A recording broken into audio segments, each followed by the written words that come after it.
Baik, bismillahirrahmanirrahim. Assalamualaikum warahmatullahi wabarakatuh. Sebelumnya yang saya hormati Ibu Septi Nurmalita SMAK selaku dosen pengampu mata kuliah Statistika Ekonomi dan Bisnis.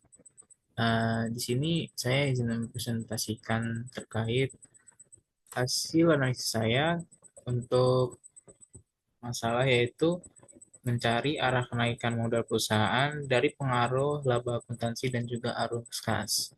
Nah, sebelumnya, izinkan saya memperkenalkan diri terlebih dahulu. Nama saya Indra Dian dengan NIM 17066230029.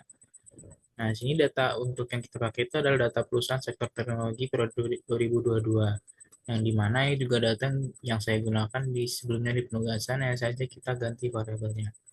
Nah, lalu untuk jurnal acuannya itu adalah jurnal terkait pengaruh laba akuntansi, nilai buka ekuitas, dan total arus kas terhadap harga saham. Nah, di mana untuk studinya ini di jurnal aplikasi manajemen ini ada link tautannya.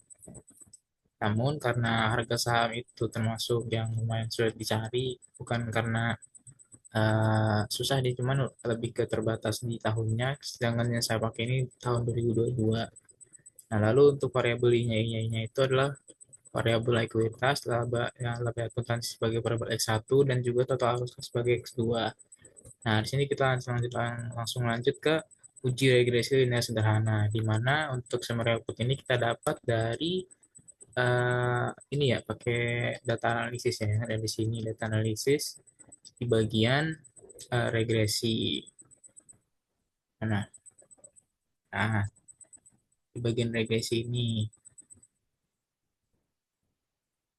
di mana nih kita dapat dari tentang variabel Y, lalu variabel X, dan juga output range dan juga termasuk labels untuk yang nantinya digunakan untuk uji asumsi klasik.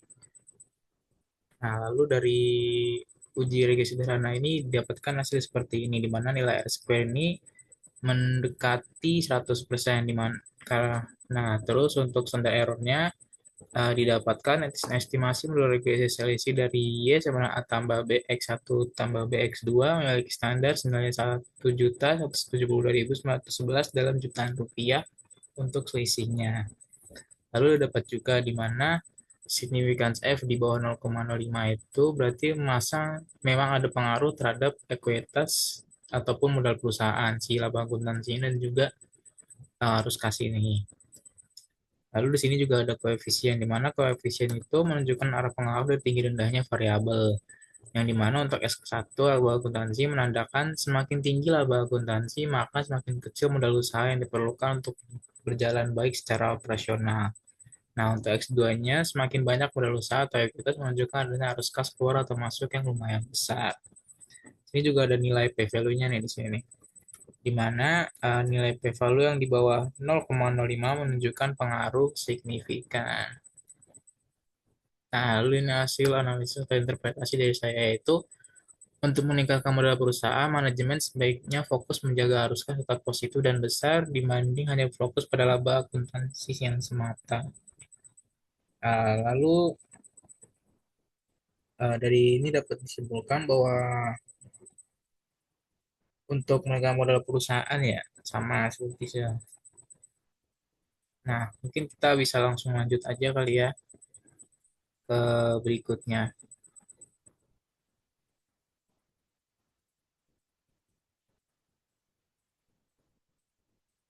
yaitu uji asumsi klasik. Nah, uji asumsi klasik ini kita ada tiga ya teman, ya semuanya. Yang pertama itu ada uji normalitas dengan si Lilly Force ini, lalu ada uji heterogenesitas dengan Glaser dan juga uji multikolinearitas. Nah, kita mulai dulu di uji ini dulu dari uji normalitas. Nah, untuk uji normalitas ini kita pertama harus kita cari adalah nilai Y topi dan Y min Y topi. Nah, Y topi dan Y min Y topi ini bisa didapat dari data analisis juga teman-teman ya. Data analisis dari yang tentu sebelumnya. Hanya saja kita checklist yang bagian labelsnya. Lalu untuk galat ini merupakan data yang urutan dari yang terkecil hingga terbesar yang ke bawahnya. Lalu di sini kita mencari rata-ratanya juga dan juga standar deviasi untuk nanti menghitung bagian dari ZI dan juga FZI. Nah, untuk ZI ini dapat rumuskan formula seperti itu ya teman-teman ya. di mana L8 dikurangi dengan yang pastinya 42 itu rata-rata dan juga dibagi dengan standar deviasi, teman-teman. Oke, lalu untuk FZ-nya ini tinggal dikali aja, teman-teman, yaitu mencari norm disk dari masing-masing semuanya ini. Berlanjut dengan SZI, di mana ini satu dibagi bagi B8 di ini teman-teman ya.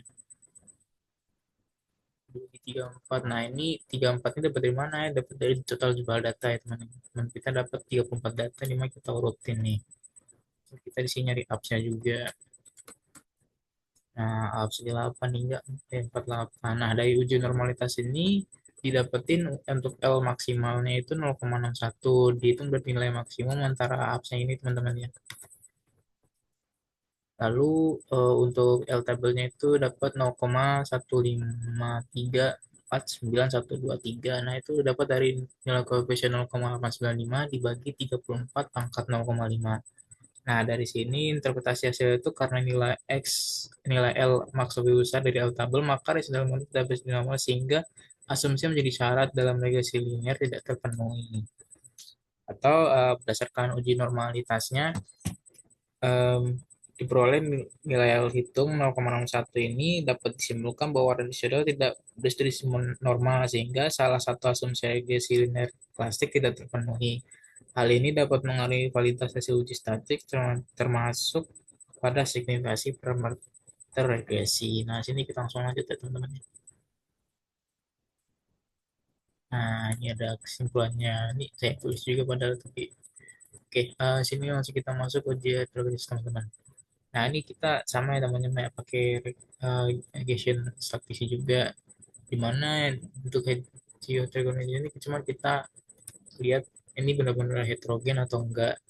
Nah, harapannya sih tidak terdapat ya teman-teman, jadi benar-benar valid. Nah, dari hasil ini karena nilai p-value lebih besar dari 0,5 dapat disimpulkan buat terdapat gejala tersebut dalam modul regresi ini untuk X2. Nah, berdasarkan uji geser, karena nilai P untuk variabel independen lebih besar 0,5, maka tetap terdapat masalah terdapat heterogenitasnya. Nah, lanjut kita uji multikolonialitas, teman-teman. Nah, untuk uji multikolonialitas ini, kita pakai data yang sebelumnya, teman-teman. Yang ekuitas, lagu eksistensi, untuk arus kelas, di mana untuk ini kita pakai data analisis yang bagian korelasi, teman-teman. Didapat interpretasi hasilnya itu antara data variabel bebas terjadi multikolinialitas karena nilai VIF-nya itu kurang dari 10 dan toleransi lebih dari 0,10. Artinya kedua variabel yang independen tidak memiliki korelasi yang berlebihan. Ini juga ada kesimpulannya. Menunjukkan bahwa model regresi yang dibangun stabil dan dapat diimplementasikan karena tidak ada indikasi korelasi tinggi antar variabel. Ya, mungkin itu dulu ya terkait ini. Jadi, eh, untuk ujinya ini bisa disimpulkan bahwa perusahaan tuh sebaiknya fokus menjaga arus kas deposito dan besar dibanding hanya berfokus pada laba akuntansi. Mungkin sekian yang bisa dapat saya sampaikan. Saya Indra Dian, pamit undur diri. Wassalamualaikum warahmatullahi wabarakatuh.